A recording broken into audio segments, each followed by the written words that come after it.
আসসালামু আলাইকুম ওরহমতুল্লাহ। সুপ্রিয় শিক্ষার্থীবৃন্দ, আশা করি তোমরা সবাই ভালো আছো। এই ভিডিওটা তৈরি করছি অষ্টম শ্রেণীর শিক্ষার্থীদের জন্য। 2024 সালের অষ্টম শ্রেণীর স্বাস্থ্য সুরক্ষা বইয়ের সপ্তম অধ্যায়ের 109 পৃষ্ঠা ছকের সমাধান নিয়ে আজকে আলোচনা করব। অষ্টম শ্রেণীর স্বাস্থ্য সুরক্ষা সপ্তম অধ্যায় আত্মপ্রত্যয়ী হই যোগাযোগে এর 7 নং পর্ব এটি। যারা এখনও অন্যান্য বিষয়ের ভিডিওগুলো দেখোনি তারা আমাদের চ্যানেলের প্লেলিস্ট অপশন থেকে ঘুরে আসতে পারো। সেখানে অষ্টম শ্রেণীর বাংলা, ইংরেজি, গণিত, বিজ্ঞান, ডিজিটাল প্রযুক্তি, স্বাস্থ্য সুরক্ষা, জীবন ও জীবিকা, ইসলাম শিক্ষা, শিল্প ও সংস্কৃতি এবং ইতিহাস ও সামাজিক বিজ্ঞান প্রতিটা বিষয়ের জন্য আলাদা আলাদা করে প্লেলিস্ট তৈরি করা আছে। তোমার যে বিষয়ের ভিডিও দরকার খুব সহজেই তুমি এখান থেকে দেখে নিতে পারবে।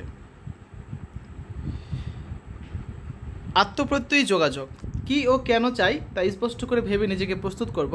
আমি সূচক বাক্য ব্যবহার করে শ্রোতার সামনে নিজের কথা তুলে ধরব। নিজের ভাষা, দেহভঙ্গি, মুখভঙ্গি ও কণ্ঠস্বরের ব্যাপারে সচেতন হব। ভাষা ও অঙ্গভঙ্গিতে ধীর, শ্রদ্ধাশীল ও নমনীয় হব। যোগাযোগের ফলাফল ইতিবাচক না হলে নিজের অনুভূতি ব্যবস্থাপনা করব। শিক্ষকের নির্দেশনা আগামী 1 মাসে নিজেদের কাজ বা চর্চাগুলো পরে পৃষ্ঠায় দৈনন্দিন জীবনে আত্মপ্রত্যয়ী যোগাযোগের চর্চা সংক্রান্ত আমার কাজ এই ঘরে লিপিবদ্ধ করব। এরপর ফাঁকা জায়গা শেষ হয়ে গেলে এই বছরের বাকি সময় জুড়ে নিজেদের কাজ বা চর্চাগুলো ব্যক্তিগত ডায়েরিতে লিখে রাখব। নির্দিষ্ট সময় পরপর কাজের উপর প্রতিবেদন তৈরি করে শিক্ষককে দেখিয়ে নেব। পাশাপাশি শিক্ষক নির্দিষ্ট সময় পরপর আমাদের সাথে শ্রেণীতে এই বিষয়ে আলোচনা করবেন। এভাবেই চর্চা এবং মতবিনিময় সারা বছর ধরেই চলবে। তো জার্নাল লেখার সময় নিচের প্রশ্নগুলোর আলোকে আমরা জার্নাল লিখব। গত 1 মাসে বড়দের সাথে যোগাযোগে কী সমস্যা বোধ করেছি, পরিকল্পনা অনুযায়ী কৌশল ব্যবহার করে তা ব্যবস্থাপনা করতে পেরেছি কি, এক্ষেত্রে কী কাজ করেছি, কাজগুলো করতে কেমন লেগেছে, এই কাজগুলো আমাকে ভালো থাকতে কীভাবে সাহায্য করেছে, অন্যদের সাথে সম্পর্ক উন্নয়নে কোন কোন কাজগুলো সাহায্য করেছে, শিক্ষক বা পরিবারের কাছে কি আমার কোনো সাহায্য দরকার, সেগুলো কি। এই আলোকে আমরা জার্নালগুলো লিখব। এখন আমরা 109 পৃষ্ঠার দৈনন্দিন জীবনে আত্মপ্রত্যয়ী যোগাযোগের চর্চা এবং উদ্বুদ্ধকরণ সংক্রান্ত আমার কাজ এই ছকটা পূরণ করব। ঠিক আছে। অষ্টম শ্রেণীর স্বাস্থ্য সুরক্ষা 109 পৃষ্ঠার ছকের সমাধান। আমার ভালো লাগার কথা বাবা বা মাকে বলতে বিব্রত বোধ করেছি। আমার শখ ক্রিকেট খেলবো, কিন্তু বাবা তা পছন্দ করে না, তাই ভয়ে বলতে পারিনি। কিন্তু আমি খুব ভালো ক্রিকেট খেলি, তাই প্রথমে আমার ছোটো চাচাকে বুঝিয়ে বলেছি এবং তাকে আত্মস্থ করতে পেরেছি।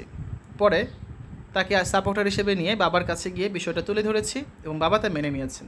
এখন আমি নির্দিষ্ট সময় বন্ধুদের সাথে ক্রিকেট খেলতে যাই।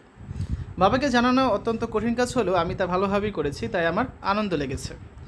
এখন আমি পড়াশোনার ফাঁকে ক্রিকেট খেলি, যা আমার মনকে প্রফুল্ল রাখে এবং মন ভালো থাকলে পড়াশোনায়ও মনোযোগী হই।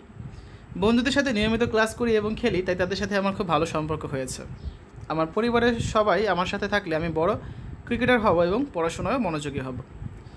এই ছিল আজকে আলোচনা। এই পরবর্তী ক্লাসে আমরা 110 থেকে 112 পৃষ্ঠার আমার অগ্রগতি আমার অর্জন এর মধ্যে 3টা মূল্যায়ন ছক আছে, আমরা এই মূল্যায়ন ছকগুলো পূরণ করব। ঠিক আছে শিক্ষার্থীরা, এতক্ষণ তোমরা দেখলে অষ্টম শ্রেণীর স্বাস্থ্য সুরক্ষা সপ্তম অধ্যায় আত্মপ্রত্যয়ী হই যোগাযোগে 109 পৃষ্ঠার ছকের সমাধান।